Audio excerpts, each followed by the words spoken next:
Hey friends, this week's episode is brought to you by CROP, the Center for Rural Opportunity and Power, an organization dedicated to helping rural communities thrive through renewable energy.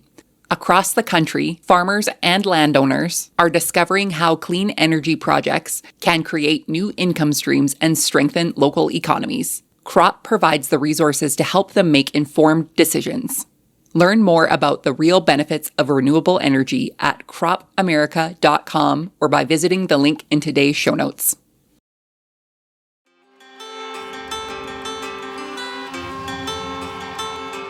Hi, I'm Caitlin Dubin, and this is the Rural Woman Podcast. I'm a first-generation farmer who married into agriculture.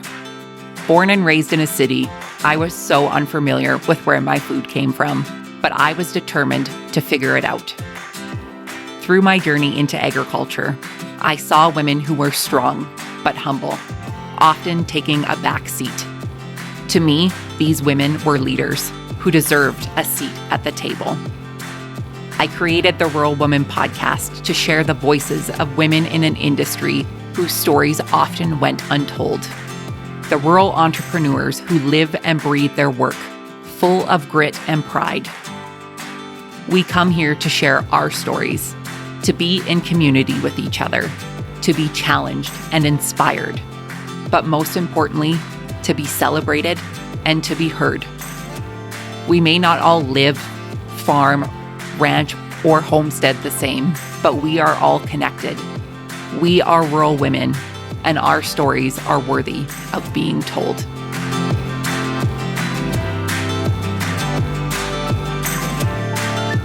Hey everyone, welcome back to this special featured episode of the Rural Woman Podcast. Today you'll meet Laurie Mazer. Laurie is an experienced founder and entrepreneur with a 20-year history of developing solar and wind projects of every size and scale in every corner of the U.S. She also helps her clients to provide mentorship of their growing teams and to develop successful wind and solar projects in Texas, Oklahoma, Ohio, and many other states. She is the co-founder of a mid-sized solar development company focused on community-sized solar projects, where she uses her years of experience to site, permit, and ultimately build solar projects in Pennsylvania. I want to give a big thank you to those of you who saw and answered our call for questions over on the Rural Woman Podcast social media pages. Be sure, if you're not following on Instagram, Facebook, and Threads, you find us over at the Rural Woman Podcast. Without further ado, let's get to our conversation today with Laurie.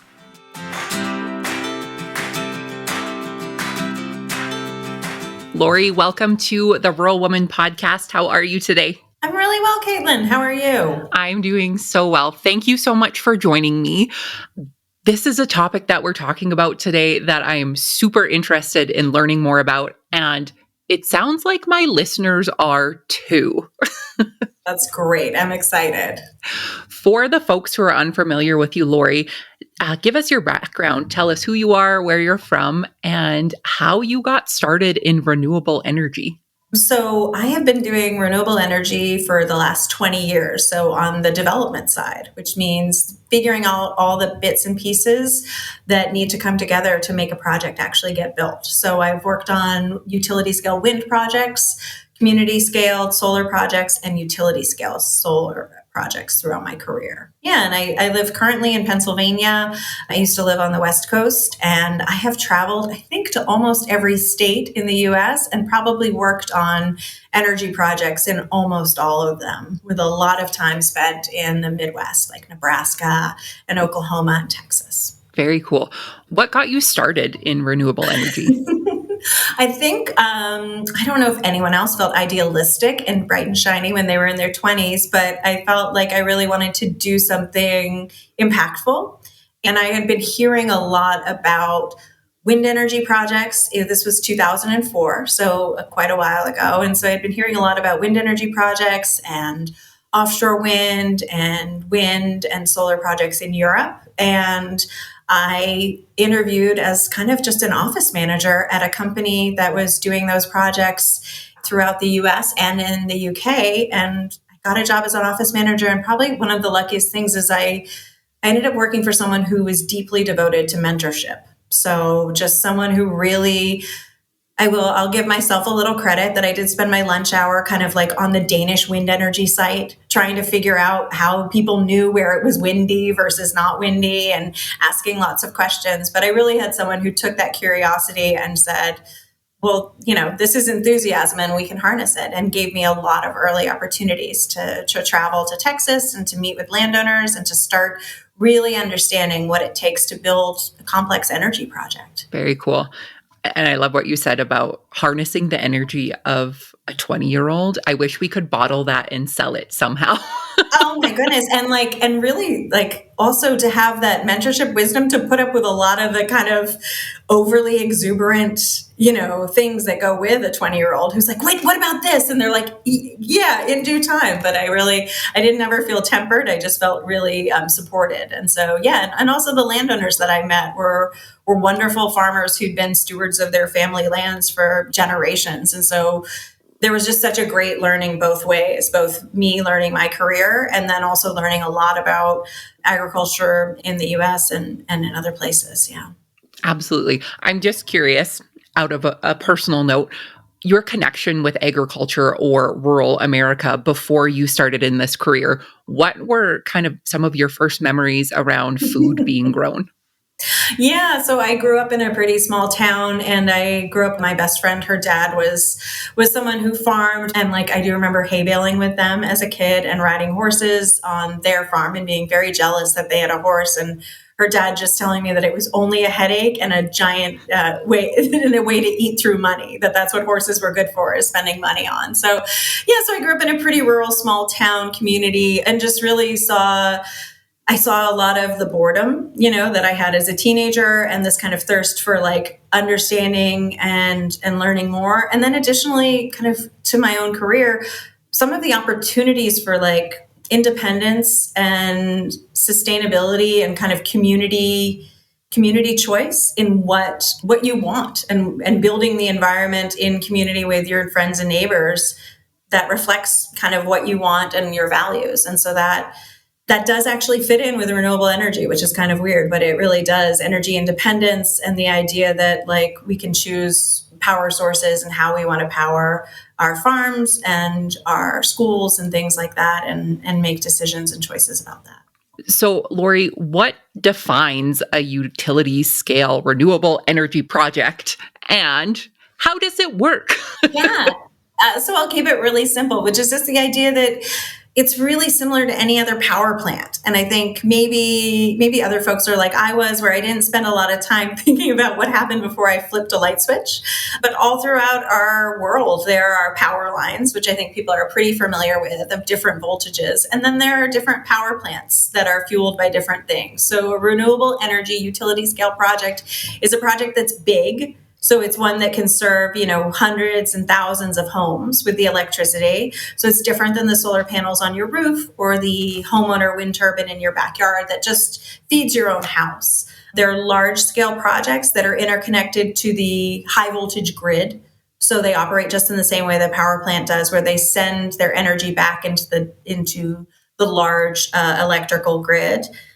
And renewable really just means the idea. I think I did a career day at a school last week, and one of the kids said, well, actually the sun is dying, so it's not renewable. When the sun dies, it's not. And I said, okay, within our lifetime and the next 1,000 lifetimes before the sun dies, we consider that we don't have to pay for sunshine, and that it comes up every day, whether or not we do something. So we don't have to extract it from the ground, and we don't have to mine for it or anything like that. So it's renewable resources are things that we think of usually that have low to zero emissions in their energy production, that we just use a natural resource that is already existing without having to go and get it. So like a coal or a natural gas being different than renewables in that way. You have to love the things that come out of kids' mouths.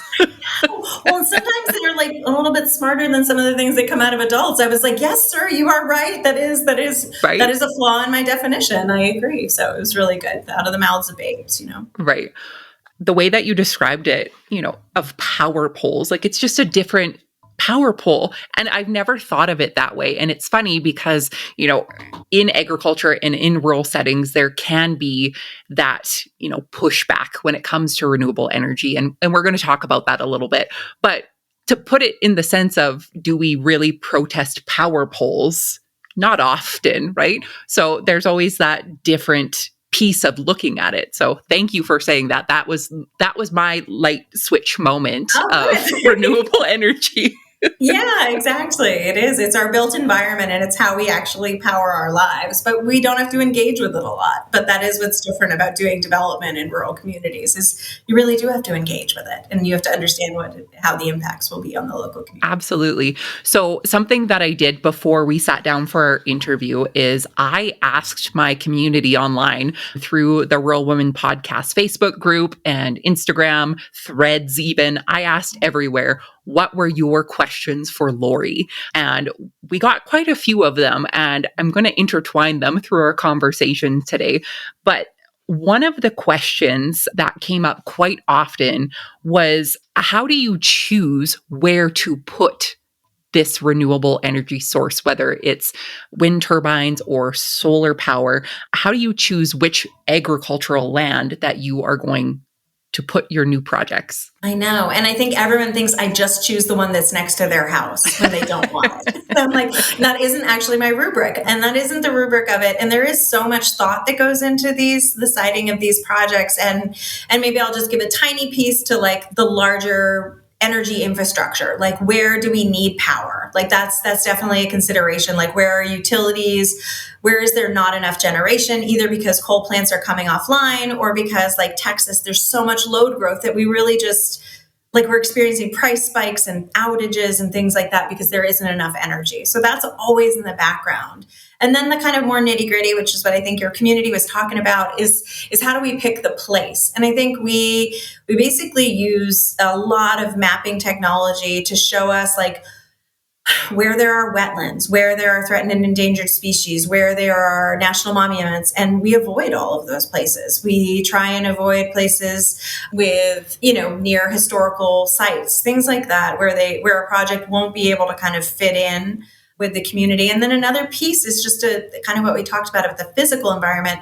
It needs to be near transmission lines. So usually if you're already looking at power poles, you've got electricity moving through your area. And what we try to do is site our projects near to those power poles so we can get our power to market. Another consideration that I think is really important is the willingness. Like we call people, and that's a lot of my job, is just having those very awkward first conversations where I say, like, hey, your property has a really strong wind resource or really strong solar resource and is right near a power line. And we're interested in talking to you if this is something that you are interested in doing. And it's something that doesn't cost the landowner any money. It's something where we pay them, but it's a 30-year relationship. It's a long-term lease. And as we've said, it's not for nothing. Wind turbines are quite large. You can't really hide them. Solar panels, we do a lot around screening and all that, but it is something that will be their neighbor for 30 years. So we really try and explain to them all those pieces. And we don't have the power of eminent domain, so we only cite projects where landowners are excited and willing to host them. Very interesting. So take me through the process. I'm a farmer. I get the phone call from Laurie saying, hey, have you ever considered this? What is it like for a farmer to lease land to a renewable energy project? I think it's really, I was joking with a rancher the other day about how we just operate on a time scale of kind of waiting and seasons, and that things seem to go really slow until all of a sudden, just like a harvest, all of a sudden everything's happening at once. And that's a little bit what the development process is like. When a landowner first engages with me, I usually, and most of the companies and good industry practice is to, if someone's interested in leasing the land, you send them a copy of a document that will be the lease agreement that they sign. And then you work with them to help them find local counsel, like someone who can be their lawyer, because you're often negotiating as a landowner with a larger corporate entity that has more experience in this than you do. So I'm always really cautious and advise landowners that they should, if they want to get legal representation, they should feel really, really empowered to do that. So they understand every bit of this contract that governs our relationship for the next 30 years. And then once we've entered into an agreement, we have usually a development time period, which is when we go out and we get permits. We do studies about the types of soil. We do studies about erosion. We design our power plant, our solar energy facility, our solar farm, or our wind farm to be as compatible with the local environment as we can. And that's to be good stewards. But additionally, it's to like keep the project, well maintained. You don't want erosion and soils leaving the ground, and you don't want to cause runoff or things like that. So we really do a lot of studies. So you do environmental studies and you do land surveys to make sure that you know exactly what's out there and where the property boundary lines are and everything. And then you start to design your project. And then we also work with the local utility or with the authority of the power lines and talk to them about what needs to happen to be able to put this project into the grid system without causing any blackouts or any issues. So they study us and they often tell us what kind of upgrades, like what we have to pay for to make the grid more stable to allow the project in. Yeah, and so then we're kind of trucking along, and this is usually like, I think the fastest project I've ever seen was like 18 months from signing the lease until wind turbines being constructed. And so usually it's a bit longer, between 3 to 5 years. And then we show the landowner the design. We work with them to figure out if everything is sited in a way that works with them. We get our local permits and we get any other federal permits. We get our permission to interconnect, and then we start construction. And that's like a 6 to 12 month period. And that's what I advise people. That's when you're really going to know we're there. It's a big, major construction project, and having that day-to-day contact with your construction managers. And then once the project's operational, there's a lot of grass growing, there's some sunlight shining, and there's some wind turbines spinning, hopefully. And they're really not intrusive. If they've been well sited, then they just become a part of the landscape and a part of the built environment that is around you. But that construction period is probably the most taxing from a landowner perspective.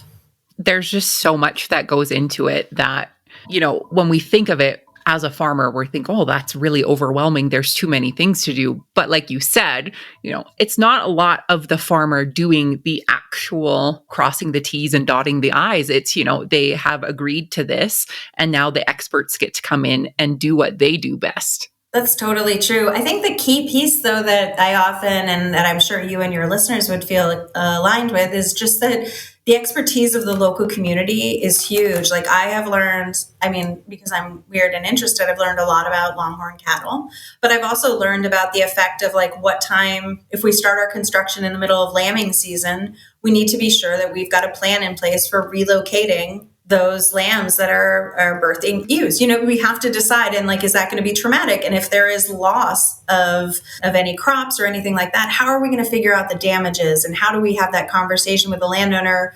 And I had a great one maybe 2 years ago where I called someone and I said, hey, Tom, we're probably going to start construction mid-September. And he's like, Laurie, you're going to have to pay all the crop damages. Could you wait 10 days? Like if it's September 15th versus September 31st, like, or 30th, like that's a huge difference. And I was like, oh yes, let us start over here in this corner and then work our way towards the beans or whatever it was that needed to be harvested. So I think there's a lot that goes into it. There's a lot and it's supposed to be pretty effortless from the landowner perspective, but there should be a good amount of learning on the developer's side of really understanding the person who's been there on the farm or on the property for so long, and incorporating that into the design and operation of the facility.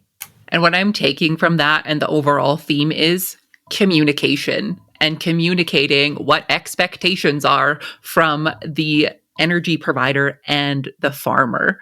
Let's talk more about how these projects can coexist with agriculture. You had mentioned livestock, and that was one of the questions that came in from one of the listeners, is how can we include livestock or even other crops growing within these projects that can really continue to build the environment as well as take the energy from it?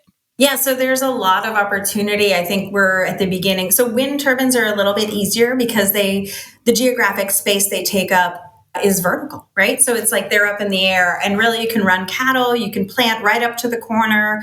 I've worked with center pivot irrigation. You take out a section of pivot, but you're still able to irrigate your crop in the same way and just work around the wind turbine. I think solar panels are a more intensive use. And so I think what you're talking about with the coexistence is really important. And I think what has happened has been great is there's a ton of sheep grazing that's already happening.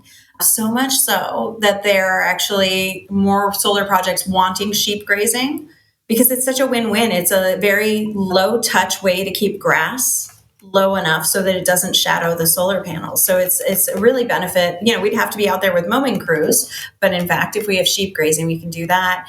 And then there have been some great projects in Maine with low bush blueberries. And I know there are a couple of pilot projects in Colorado with where they're looking for farmers who are interested in growing beneath solar panels. So the idea that you would have these kind of slightly more elevated. So right now, solar panels probably at their tip height, all the way like this, it's like 8 feet to the ground. So they're not particularly tall, but if you raised them up, you could start to really grow underneath them. You'd need shade tolerant crops and things like that. But the thing that I need someone to invent is goats and cows that don't mess with the wires. I mean, cows are out there scratching on their solar panels and just wreck them. And the goats, they just eat all the wires.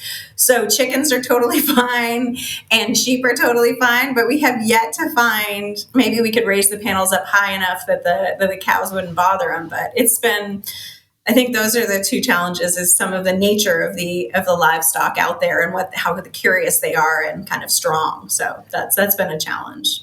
I can tell you for certain, as a woman who owns goats that are currently outside my office, they will do anything to ruin it.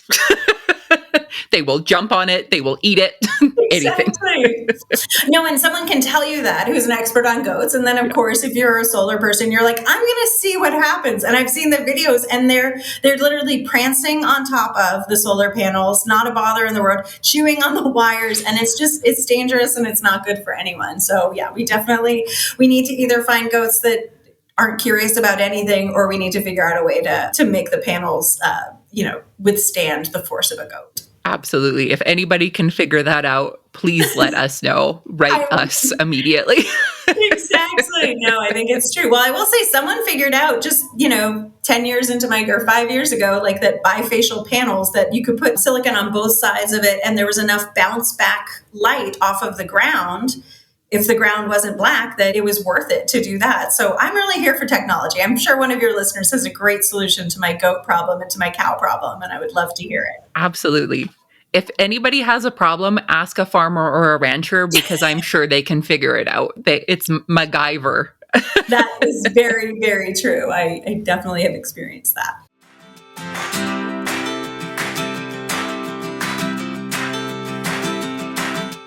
Rural communities are the backbone of America, and renewable energy is helping them grow stronger than ever.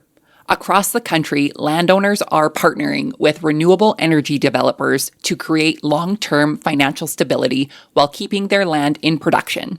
CROP, the Center for Rural Opportunity and Power, provides farmers, landowners, and rural leaders with tools they need to explore these opportunities. From assessing land suitability to negotiating lease agreements, CROP offers clear, unbiased guidance to ensure landowners get the best deal possible.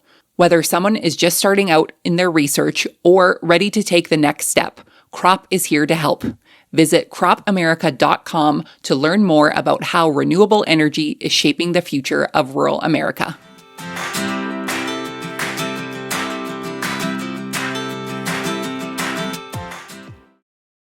So, in your 20 plus years of experience, what have been, the biggest pros that you've seen with renewable energy versus what have been some of the cons has there been in that 20 years? Yeah, exactly. And I always, folks can listen to this and they know that I work in this industry and I've worked in it a long time. And there are places to go. Like there's the Center for Rural Opportunity and Power that has a website that has a bunch of information kind of with these pros and cons that people can use as a resource. But additionally, yeah, some of the stuff I've experienced in my career is just some of the pros are in Pennsylvania, our dairy industry got really hit hard.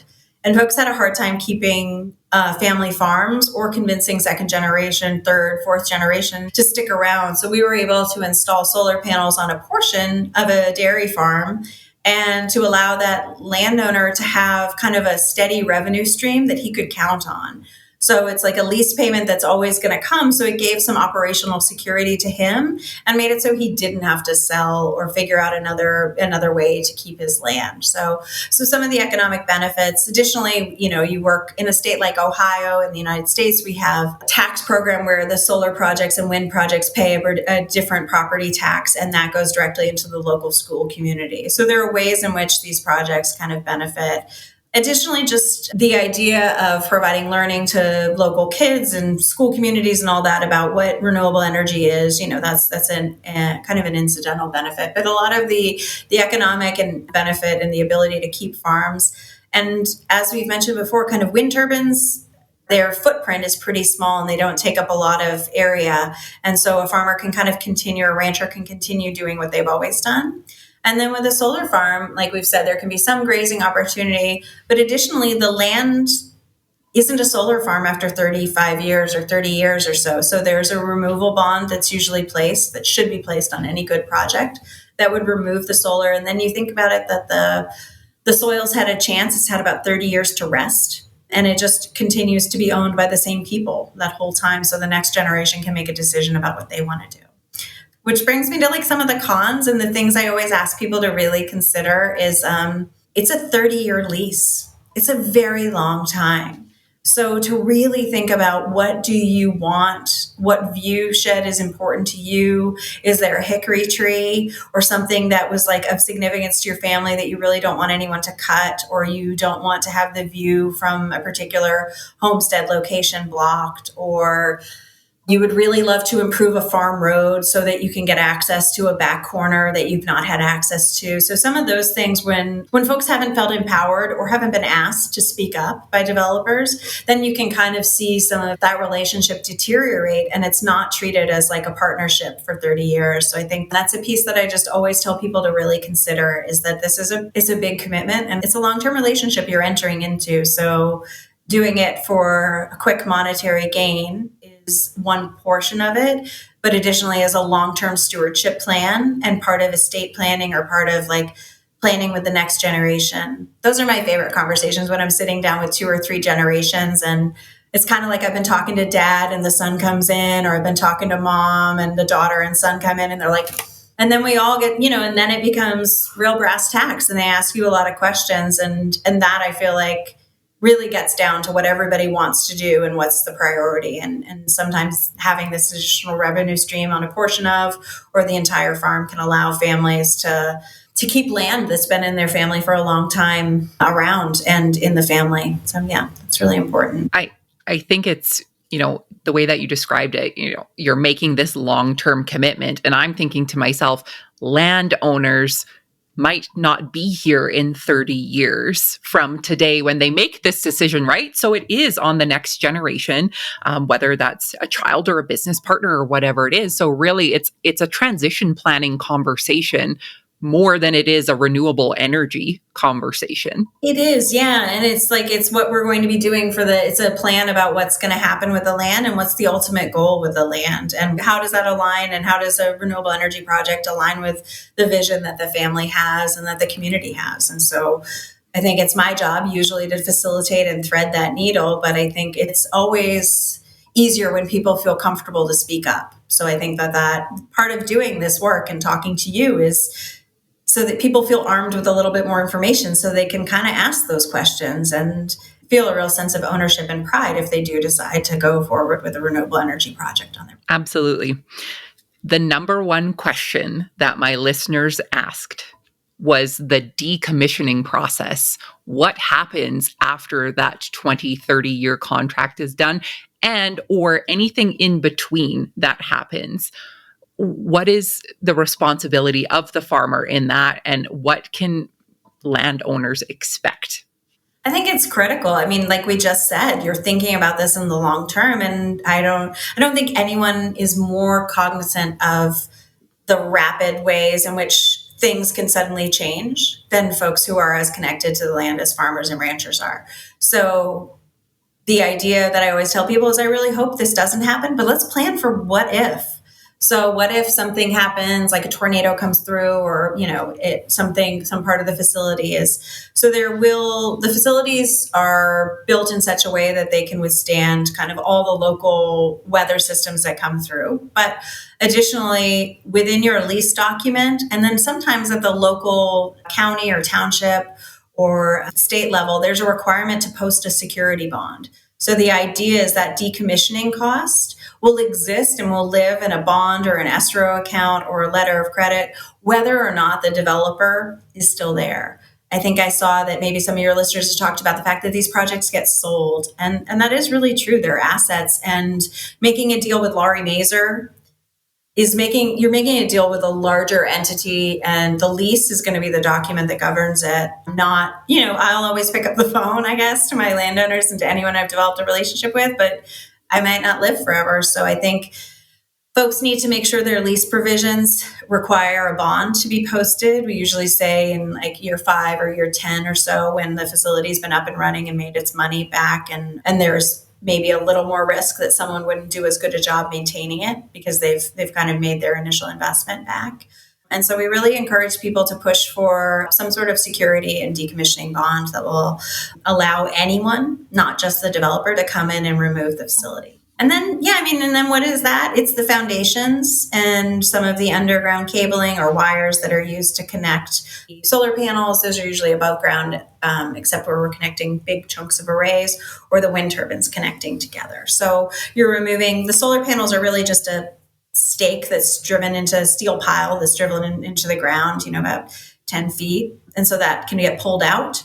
And then the foundations of the wind turbines get either left and covered over with topsoil if that's what the landowner wants, or they can get demoed. See, there is an answer to all of these questions. You just have to find the right person to ask. I know. I'm so glad to be that person, because these are things I wonder about too. Like, what happened? You look around and you're like, what is going to happen with that when no one wants to use it anymore? Like, what happens to shopping malls when no one goes there anymore? I think we've all seen that. So exactly. They have that big for lease sign sit on them for years and years to come. Mm-hmm. I want to talk about how renewable energy projects really benefit local communities. What are some of the benefits that you've seen over the last 20 years working on these projects? Yeah. So some of the more like nerdy ones are the ideas that we actually upgrade the utility lines around us and can kind of build. Sometimes when you're in a rural community, you're kind of at the end of a transmission line, or you're midway. And if there's a cut or a break or a problem in the line, you can be blacked out for a pretty long time. So what we do is when we plug our projects in, they provide power closer to these local communities. And then additionally, we also pay for the upgrades to the utility system, some of which are related to our facility and some of which are just required for safe operations. So we kind of can build in some resiliency, maybe upgrade some power lines, put them on more stable poles and things like that. But probably the most impactful from a local community perspective is the tax base. There can be a real strong tax base that's provided, where it can either be taxed kind of in the millage rates that are already set. So a certain percentage goes to police, schools, fire, all that.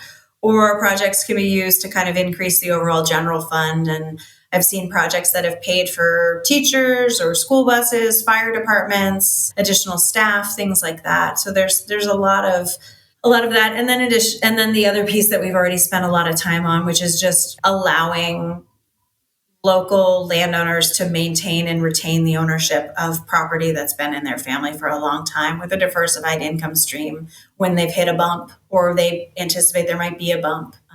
So yeah, I think there's a lot of ideas around stability and independence that really tie in with renewable energy projects.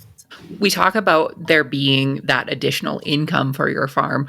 What does it do for property value for your farm? So these are all the nitty-gritty details, Caitlin. It's like what landowners ask ahead of time. Because really, right, if I'm putting $100 million of equipment on your property, why should you pay the tax bill? So another key term in your lease is that any increase in your property taxes should be borne by the developer of the project and the owner of that equipment.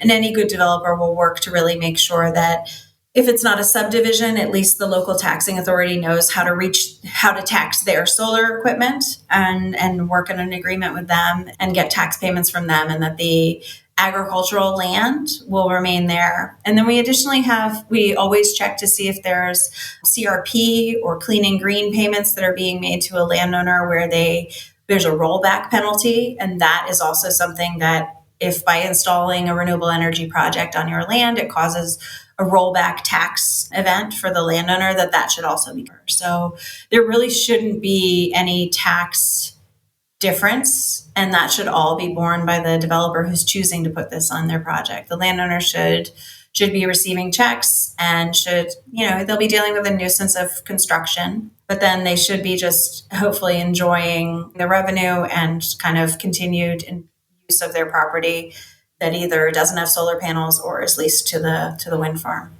So if you are a landowner or a farmer that is listening right now and wants to get started on this process or learn more, what are some good resources? Who can we turn to? Yeah, I think some great places, at least in the U.S., the USDA and and the U.S. Department of Energy have had a lot of resources in the past about renewable energy. And there's NREL, the National Renewable Energy Labs in Colorado, has a lot of just excellent studies where the questions around property tax, the questions around screening, what are best practices, some of those questions, so that a landowner can come in kind of armed with their own. And then, as I mentioned before, there's the Center for Rural Opportunity and Power, CROP, which has its own website. And those guys do a good job of trying to present the pluses and the minuses. And I think once you know the pluses and the minuses, you can start to really form your questions and understand someone mentioned that. Let me ask you a little bit more. So when are you planning to post that decommissioning bond? I didn't see it in this lease agreement.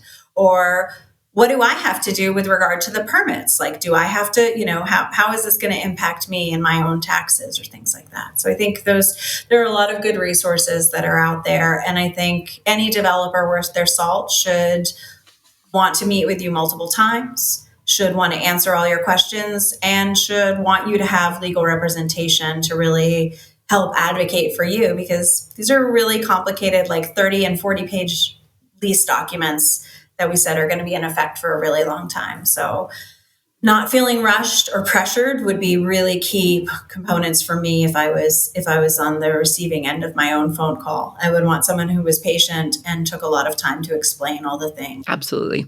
One more plug for Crop America. The YouTube channel is great. There are so many farmer producer stories on there of people's experience with these projects that have come up. So definitely check that out. I will put all of those links in the show notes for people to find more information and get the resources and to get their questions answered. And honestly, find out more questions that they didn't know to ask. Exactly. No, and you're so right about those farmer interviews. There's nothing better than seeing someone, and no one out there is sugarcoating it or saying things they don't believe, and they're talking about the real impacts to them and the pluses and the minuses. And I think that's a great idea. It's another great resource. It's just listening to some of those folks talk about their own experience. Absolutely. Laurie, what are your hopes for the future when it comes to renewable energy? I think it's been really fun to do things like Career Day and teach my kids about it. But additionally, I really love my job because I get to go out and talk to people about having a diverse energy mix, that there is this opportunity to have some homegrown solar and wind energy resources that power the country, power our communities, and all of the needs that we have, these growing electrical needs that we have, and the ability to serve those without putting any pollutants into the air and without kind of contaminating any streams or anything like that. And so I'm not one of those people who would say that we can power the entire world with just renewable resources. I think we need to have a pretty good mix of power out there. But I do think I've just seen in my own career, like kind of exponential growth and the number of these projects to really increase. And so I'm excited because, as everybody knows, the longer you do something, the better you get at it. So I really do think we're going to be hitting kind of a place where the technology is performing top notch. And additionally, we've been able to mitigate or incorporate things like agrivoltaics and figure out that goat problem you and I were talking about, and get some of these things that have been issues for renewable energy projects solved. I really have a lot of faith in the creativity and ingenuity of communities working on these projects. So yeah, I'm really excited for the future. Very cool. Well, Laurie, we will put all of the links that we mentioned in the show notes about Crop America. For the listeners who would like to connect with you and for what you do, where can they find you online? Yeah, so people always find me online, and it's fine to find just my profile on LinkedIn is a pretty easy place. I'm really responsive, and I'm always happy, and I've been able to just answer questions for folks and point them towards good resources and things, and have them ask me questions like, is this normal? Or is this a thing? And I'm like, yeah, that is a thing. People do ask for that. And like, yeah, some developers don't know if they're doing wind or solar, and they might want the rights to do both.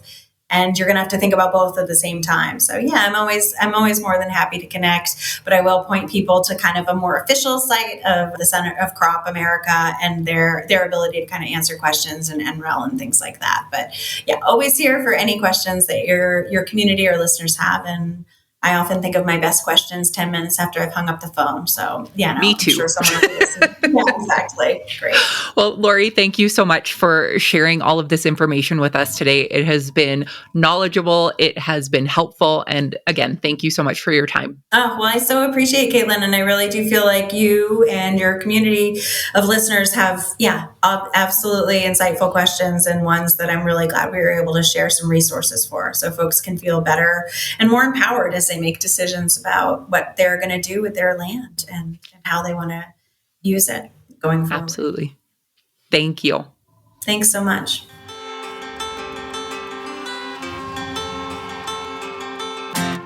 Thanks for listening to the Rural Woman Podcast. The Rural Woman Podcast is more than just a podcast. We are a community.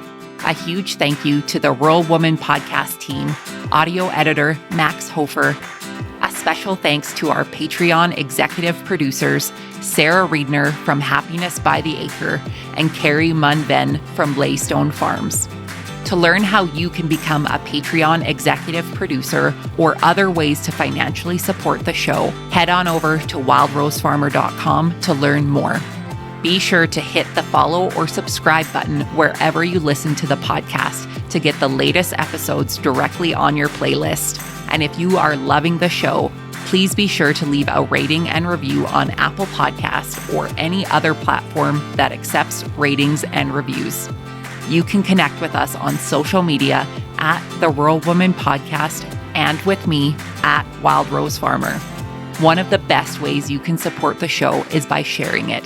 Send this episode to a friend or share on your social media. Let's strengthen and amplify the voices of women in agriculture together. Until next time, my friend, keep sharing your story.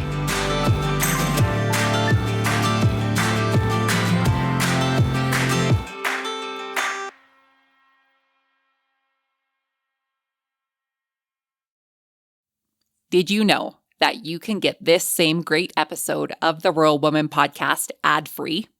I get it. Listening to ads during a podcast isn't always my favorite either. But in order to keep the lights and coffee pot on here at the Rural Woman Podcast Studios, they are necessary. I am so grateful to each and every one of my sponsors, but if you yourself would like to skip the ads while supporting the show, consider joining me over on Patreon.